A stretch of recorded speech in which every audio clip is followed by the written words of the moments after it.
अगर आप स्पष्ट कॉन्सेप्ट्स, परीक्षा उन्मुख पॉइंट्स और आसान रिवीजन चाहते हैं तो ये चर्चा आपके लिए ही है। चलिए शुरू करते हैं। नमस्कार। आज हम एक ऐसी क्लासरूम की कल्पना करेंगे जहां सीखना कोई मजबूरी नहीं बल्कि एक मजेदार खोज हो। और इस मिशन में हमारा सबसे बड़ा औजार होगा शिक्षण अधिगम सामग्री, यानी टीचिंग लर्निंग मटेरियल्स, जिसे हम TLM भी कहते हैं। बिल्कुल। तो आज हम DLED कोर्स की सामग्री NCF 2005 के कुछ जरूरी पॉइंट्स को मिलाकर DSSB PRT परीक्षा के नजरिए से इस पूरे विषय को समझने की कोशिश करेंगे। ये टॉपिक सुनने में जितना सीधा लगता है उतना है नहीं। हाँ, मुझे याद है पहले तो हर कोई इसे सिर्फ टीचिंग एड्स ही कहता था। टीचिंग एड्स, सही। लेकिन अब टीचिंग लर्निंग मटेरियल पर जोर है। तो ये सिर्फ शब्दों का हेरफेर तो नहीं होगा। मुझे लगता है इसके पीछे पूरी सोच में एक बड़ा बदलाव है। अरे बिल्कुल सही पकड़ा। ये सिर्फ शब्द नहीं है, ये पूरा का पूरा पर्सपेक्टिव शिफ्ट है। पहले का जो मॉडल था टीचिंग एड्स वाला, वो था टीचर सेंट्रिक, मतलब शिक्षक पढ़ा रहा है और एड्स उसकी मदद कर रही हैं। फोकस शिक्षक पर था। जैसे कि शिक्षक एक ब्रॉडकास्टर हो और बच्चे सिर्फ सुन रहे हैं। एग्जैक्टली। शिक्षक सेज ऑन द स्टेज था, वो ज्ञान दे रहा है। लेकिन अब TLM के साथ फोकस बच्चे पर है, उसके सीखने पर। अच्छा, तो अब बच्चा केंद्र में है। हाँ, अब शिक्षक एक फैसिलिटेटर है, मतलब गाइड ऑन द साइड। वो सीखने का माहौल बना रहा है। और ये TLM उसी माहौल के टूल्स हैं जिनका कंट्रोल बच्चों के हाथ में भी होता है। बिल्कुल। और इसके पीछे का जो विज्ञान है ना, वो भी बड़ा दिलचस्प है। हमारी जो इंद्रियां हैं, हमारी सेंसेस, वही ज्ञान का दरवाजा है। हाँ, वही तो एंट्री पॉइंट्स है। जब बच्चे किसी चीज को सिर्फ सुनते नहीं बल्कि उसे देखते हैं, छूते हैं, महसूस करते हैं, तो वो मल्टी सेंसरी तरीके से सीखते हैं। इससे वो कॉन्सेप्ट ज्यादा गहराई से समझ आता होगा। बहुत ज्यादा। दिमाग में एक मजबूत कनेक्शन बनता है जो रटने से कहीं ज्यादा टिकाऊ होता है। और मुझे लगता है इससे बच्चों का कॉग्निटिव लोड भी कम होता होगा। मतलब कोई मुश्किल कॉन्सेप्ट है जैसे घनत्व, उसको किसी मॉडल से समझाना आसान हो जाता है। बहुत ही जरूरी पॉइंट है ये। और एक और चीज है, प्रेरणा, मोटिवेशन। बोरियत खत्म होती है। हाँ, रोज रोज लेक्चर सुनना उबाऊ हो सकता है। TLM क्लासरूम की उस एक रास्ता, उस मोनोटोनी को तोड़ता है। बच्चे एक्टिव पार्टिसिपेंट बनते हैं, सिर्फ पैसिव लिसनर्स नहीं। ठीक है, तो ये तो साफ है कि TLM क्यों जरूरी है। पर सर, क्या कोई भी चीज TLM बन सकती है, या एक अच्छे TLM में कुछ खास गुण होने चाहिए? नहीं, यहीं पर एक अच्छे टीचर की समझ काम आती है।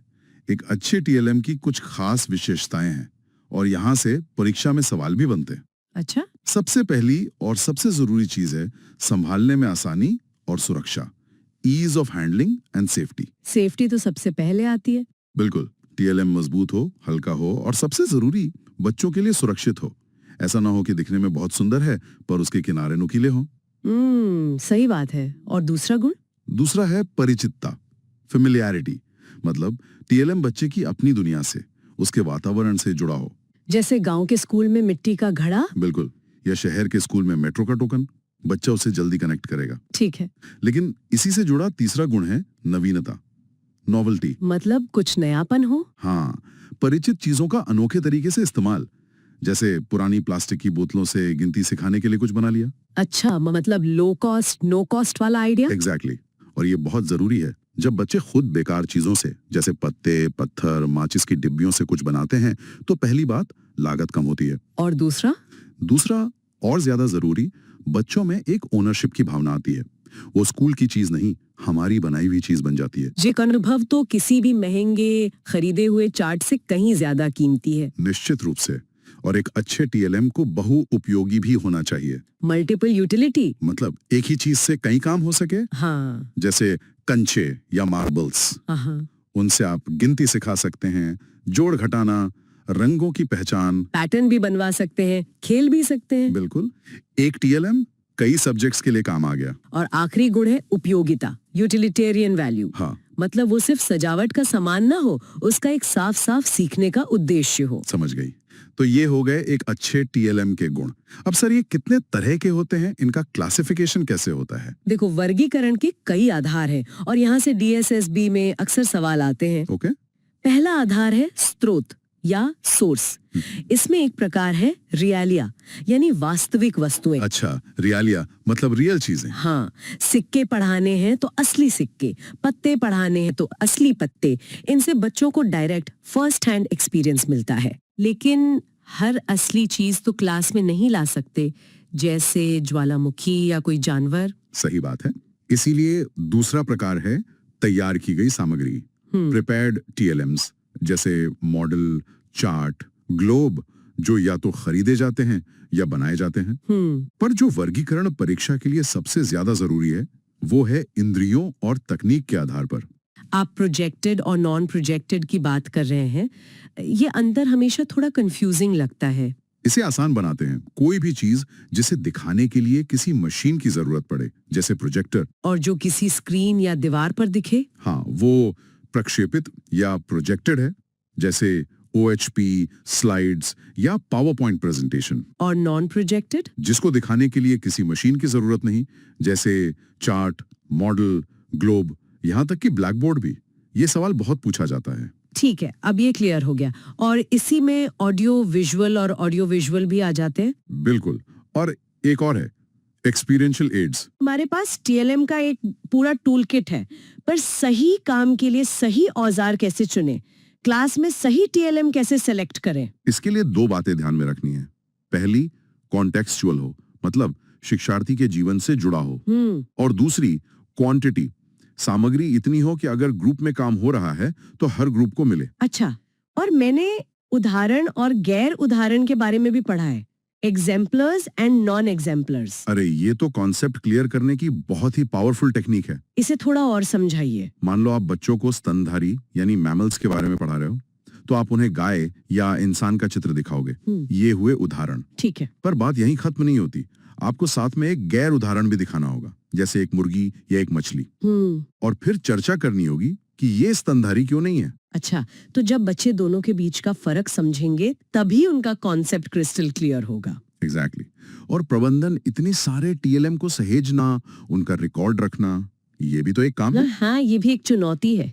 इसका सबसे अच्छा तरीका है कि क्लास में एक टीएलएम कॉर्नर हो, जो बच्चों की पहुंच में हो, बंद अलमारी में नहीं। और उसकी जिम्मेदारी बच्चों को ही दे दी जाए। बिल्कुल।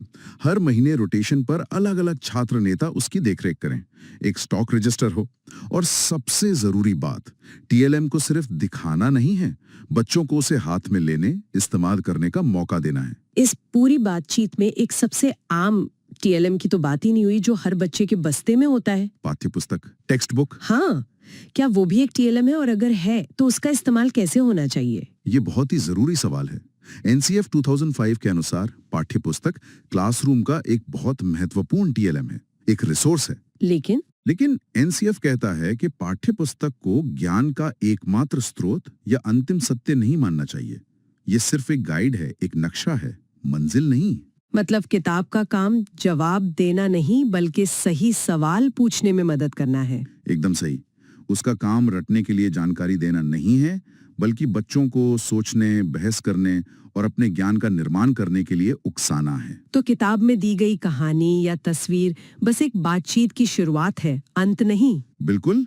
उसे बाहरी दुनिया से जोड़ना, उस पर सवाल उठाना, यही टेक्स्ट बुक का सही इस्तेमाल है। ये पूरी चर्चा बहुत अच्छी रही। चलिए अब इसे उन लोगों के लिए समेटते हैं जो खासकर परीक्षा की तैयारी कर रहे हैं। अगर इस पूरे टॉपिक से 5 सबसे जरूरी बातें निकालनी हो तो वो क्या होंगी? ठीक है, तो एग्जाम के लिए 5 की टेकअवेज। पहला, पियाजे का सिद्धांत। उनकी कॉन्क्रीट ऑपरेशनल स्टेज। हाँ, जो 7 से 12 साल तक होती है। इस उम्र में बच्चे ठोस चीजों से ही तर्क कर पाते हैं। टीएलएम उन्हें अमूर्त विचारों को समझने के लिए एक पुल का काम करता है। दूसरा पॉइंट जोड़ना चाहूंगी, पहुंच, एक्सेसिबिलिटी। टीएलएम कोना हमेशा बच्चों की पहुंच में हो, किसी ताला लगी अलमारी में नहीं। तीसरा और सबसे ज्यादा पूछा जाने वाला सवाल, प्रोजेक्टेड और नॉन प्रोजेक्टेड का अंतर। OHP और स्लाइड्स प्रोजेक्टेड हैं, चार्ट्स और मॉडल नॉन प्रोजेक्टेड हैं। चौथा, प्रभावी रणनीति। कॉन्सेप्ट्स को क्लियर करने के लिए उदाहरण और गैर उदाहरण का इस्तेमाल। और पांचवा, एनसीएफ 2005 का दर्शन, जो रटने को हतोत्साहित करता है और ज्ञान को स्कूल के बाहरी जीवन से जोड़ने पर जोर देता है। टीएलएम इस दर्शन को सच करने का सबसे अच्छा तरीका है? बहुत बढ़िया। तो शिक्षण सहायक सामग्री से शिक्षण अधिगम सामग्री तक का ये सफर असल में शिक्षा को ज्यादा लोकतांत्रिक बनाने का सफर है। बिल्कुल। सत्ता शिक्षक के हाथ से निकलकर सीखने वाले के हाथ में आ रही है। याद रखिए, ये विषय सिर्फ परीक्षा पास करने के लिए नहीं है। जब कोई शिक्षक बनेगा तो यही सिद्धांत क्लासरूम को जीवंत बनाएंगे और बच्चों के सीखने को सार्थक और मजेदार बनाएंगे। तो एक सवाल के साथ इस चर्चा को खत्म करते हैं। सोचिए, जब आप एक टीचर बनेंगे तो अपनी कक्षा में बच्चों को शामिल करके कौन सा कम लागत वाला टीएलएम सबसे पहले बनाना चाहेंगे? इस कॉन्सेप्ट के लिए बस इतना ही। अगर आपको ये उपयोगी लगा तो लाइक, शेयर और सब्सक्राइब करें। कमेंट में कॉन्सेप्ट क्लियर लिखें और अगली परीक्षा उपयोगी चर्चा के लिए जुड़े रहें।